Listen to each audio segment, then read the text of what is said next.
वाला हो, सीखा हो, इसके कारण ये दुर्भाग्य फैला हुआ है। तो नम्रता को मैं यहाँ आग्रह करके ले आया। उसको मैंने पढ़ाया गंगानाथ झा रिसर्च इंस्टीट्यूट इलाहाबाद में। वहाँ से संपर्क हुआ, कहा कि नहीं आप हमारा भाग्य है कि वो मुंबई में रहने वाली शादी होकर अहमदाबाद में आई है और इतना बढ़िया संस्कृत बोल लेती है। तो हम चाहते हैं कि आप जो नई पीढ़ी वाले छात्र हैं उनसे कुछ प्रेरणा प्राप्त करें और इस दर्द को मिटाने के लिए जो भी बोर्ड ऑफ स्टडीज में ऐसे एचओडी बैठे हैं उनको कुछ न कुछ रूप में सिद्धांत कौमुदी को मौका देना चाहिए। एक मिनट सरोज जी, पहले रघुनाथ जी का हम सुन लेते हैं, बाद में आप सवाल पूछा था सर, थोड़ा बताइए ऐसा क्यों गुजरात का ये हिस्ट्री ये पूरे भारत में क्या प्रवेश है सर? रघुनाथ जी से मैं पूछता था मैं पूरे भारत के परिप्रेक्ष्य से ऐसा कुछ हो सकता है मुझे संस्कृत में प्रखरता भी बढ़ेगी। क्लासरूम टीचिंग से भाषा को हम लोग भी टेक इट वेरी लाइट। मान्य, एक बहुत विषम प्रश्न यहाँ उपस्थित हुआ है और हमारे आचार्य ये कह रहे हैं कि जो लैंग्वेज और लिटरेचर हम लोग पढ़ाते हैं, जैसे अंग्रेजी के माध्यम से पढ़ाई जाती है, उर्दू के माध्यम से पढ़ाई जाती है, हिंदी के माध्यम से पढ़ाई जाती है, तो संस्कृत के माध्यम से क्यों नहीं? ये बड़ा एक विचारणीय प्रश्न है। मैं आप लोगों को बताना चाहूँगा कि ये विषम परिस्थिति संस्कृत के साथ अंग्रेज़ों की देन है।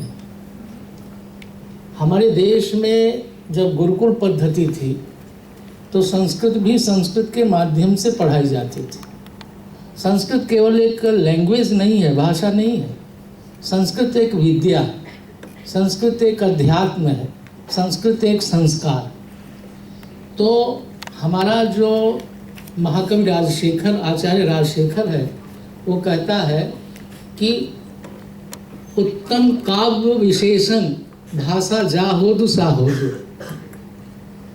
जो चमत्कृत उक्तियां हैं वो काव्य हैं, भाषा चाहे जो भी हो।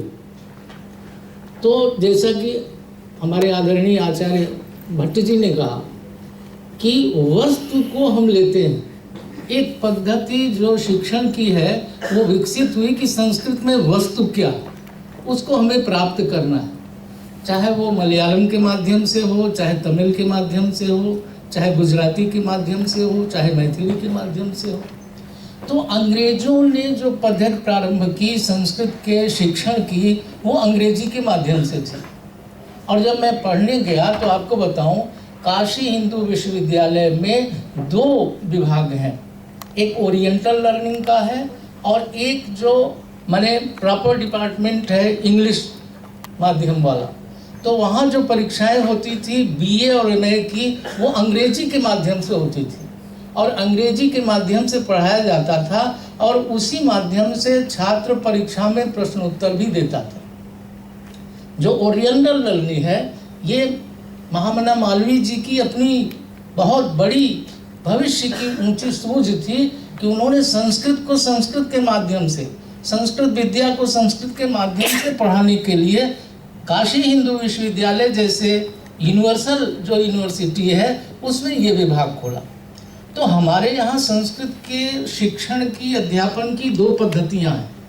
एक तो जो यूनिवर्सिटी लेवल पर है, जैसे आपका गुजरात विश्वविद्यालय है या उत्तर गुजरात विश्वविद्यालय है, जैसे हमारे यहाँ काशी हिंदू विश्वविद्यालय है, मेरा महात्मा गांधी काशी विद्यापीठ है, लखनऊ यूनिवर्सिटी इलाहाबाद में।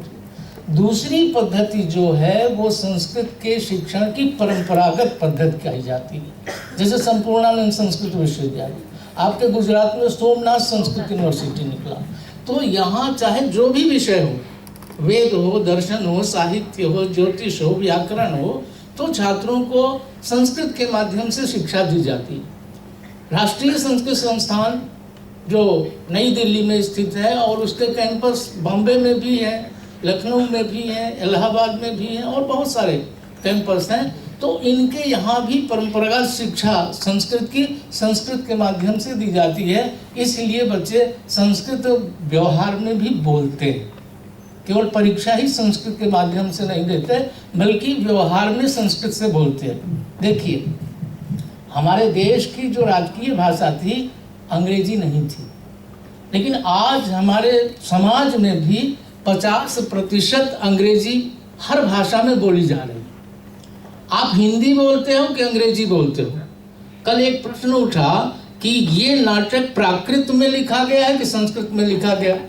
60% उसमें प्राकृत है और 40% संस्कृत में है, लेकिन वो संस्कृत का नाटक कहा जाता है। इसी तरीके से अब वो ऐसी खिचड़ी भाषा हो रही है, जैसे गुजराती भी आप बोलते हैं तो क्या 100% गुजराती है वो? आप अंग्रेजी मिक्स कर लेते हैं। तो भाषा की ये प्रकृति होती है।